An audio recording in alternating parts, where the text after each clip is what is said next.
Hello and welcome to another episode of the Tejano Traveler. Today we're looking at caves, and one of my favorite caves in Texas is the Natural Bridge Caverns. We're also taking a look at the wildlife safari that's attached to it. Both are fun family places and family friendly that you can go to.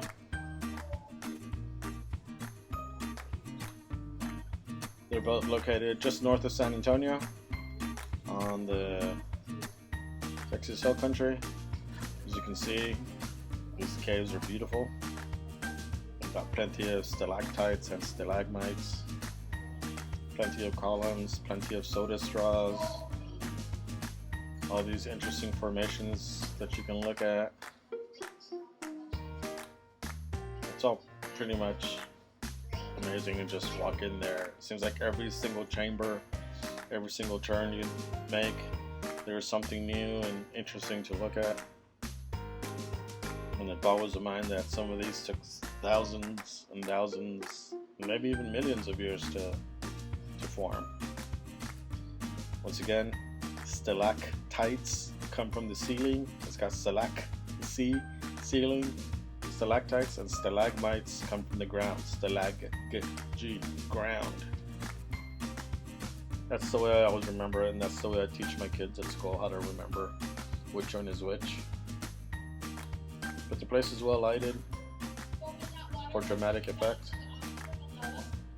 It just boggles my mind to know that for thousands of years nobody had seen this, even if you were aware of it.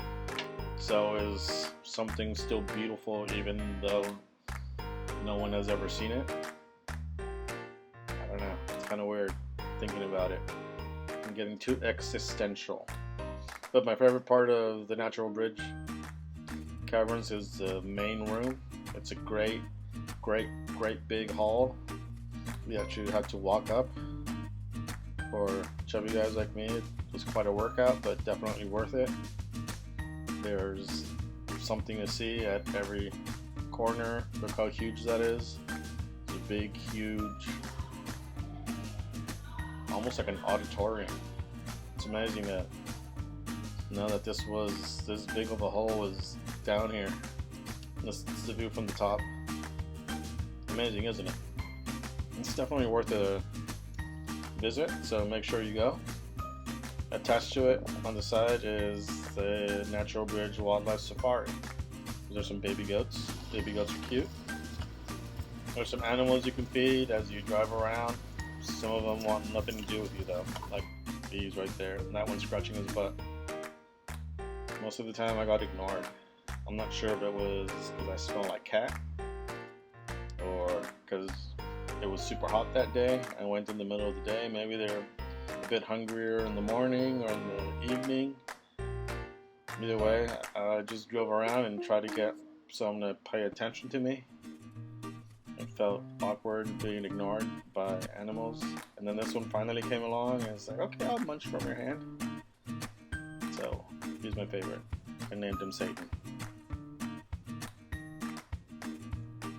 But he wasn't too much of a friend. So I just kept driving around hoping one of them would take my food, and finally one of them did. And it was the weirdest feeling ever. Like their tongues, like bovine tongues, like deer tongues, are not something you can ever get used to.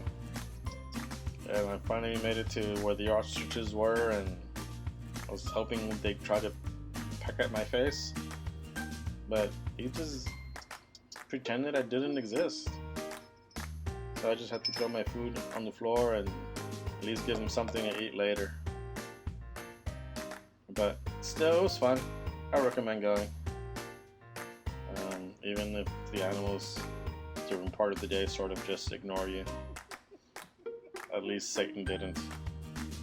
Anyways, I hope you have fun. Make sure you go sometime. And thanks for watching.